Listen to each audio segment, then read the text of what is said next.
ನಮಸ್ತೆ ವೀಕ್ಷಕರೇ, ಇವತ್ತು ಎಲ್ಲರಿಗೂ ಇಷ್ಟ ಆಗುವಂತಹ ಈಸಿಯಾಗಿ ಮಸಾಲಾ ಚುರುಮುರಿ ಮಾಡೋಣ ಬನ್ನಿ. ಇವಾಗ ಫಸ್ಟ್ ಒಂದು ಪೇಸ್ಟ್ನ ರೆಡಿ ಮಾಡ್ಕೊಳ್ಳೋಣ. ಒಂದು 5 ಇಲ್ಕು ಬೆಳ್ಳುಳ್ಳಿ, 2 ಮೆಣಸಿನಕಾಯಿ, ಸ್ವಲ್ಪ ಕೊತ್ತಂಬರಿ ಸೊಪ್ಪು, ಒಂದು ಚಿಟಕಿ ಹುಣಸೆಹಣ್ಣು. ಇದನ್ನ ಪೇಸ್ಟ್ ಮಾಡ್ಕೊಂಡು ಸೈಡಿಗೆ ಇಟ್ಕೊಬಿಡೋಣ. ಇವಾಗ ಬೇಸನ್ಗೆ ಖಾರ ಪುರಿ ಹಾಕೊಂಡು ಅದಕ್ಕೆ ಸ್ವಲ್ಪ ಉಪ್ಪು ಹಾಕೊಂಡು ಕಲಿಸ್ಕೊಳ್ಳೋಣ ಫಸ್ಟ್. ಆಮೇಲೆ ನಾವು ಹೆಚ್ಚಿಟ್ಕೊಂಡಿರುವಂತಹ ಐಟಮ್ಗಳು ಹಾಕೊಳ್ಳೋಣ. ನಾನು ಇಲ್ಲಿ ಅರ್ಧ ಈರುಳ್ಳಿ ಕಟ್ ಮಾಡ್ಕೊಂಡಿದ್ದೀನಿ, 1 ಕ್ಯಾರೆಟ್ ತುರಿದು ಹಾಕಿದ್ದೀನಿ, 1 ಸಣ್ಣ ಟೊಮೊಟೊ ಹಾಕೊಂಡಿದ್ದೀನಿ. ನಾವು ರುಬ್ಬಿಟ್ಕೊಂಡಿದ್ವಲ್ಲ ಆ ಪೇಸ್ಟ್ನ ಹಾಕೋತಾ ಇದ್ದೀನಿ, ಫುಲ್ಲು ಹಾಕೋತಾ ಇದ್ದೀನಿ. ನೀವು ಅಷ್ಟೇ ಫುಲ್ಲು ಹಾಕೊಳ್ಳಿ, ತುಂಬಾ ರುಚಿಯಾಗಿ ಬರುತ್ತೆ. ಉಳ್ಳುಳ್ಳಿ ಬಾಯಿಗೆ ಸಿಗ್ತಾ ಇರುತ್ತೆ ಖಾರವಾಗಿ. ಇವಾಗ 1 ಸ್ಪೂನು ಕಾಯಿಸಿರೋ ಎಣ್ಣೆ ಹಾಕೊಳ್ಳೋಣ.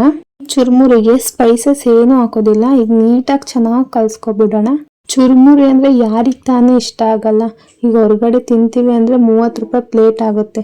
ಅದ್ರ ಬದಲು ಮನೇಲಿ ಈ ತರ ಚೆನ್ನಾಗಿ ಮಾಡ್ಕೊಂಡು ನಾವೇ ತಿನ್ಬೋದು. ಫಟಾಫಟ್ ಅಂತ ಆಗೋಗುತ್ತೆ, 5 ನಿಮಿಷ ಸಾಕು. ತುಂಬಾ ರುಚಿಯಾಗಿರುವಂತ ಚುರುಮುರಿ ರೆಡಿ ಆಗುತ್ತೆ.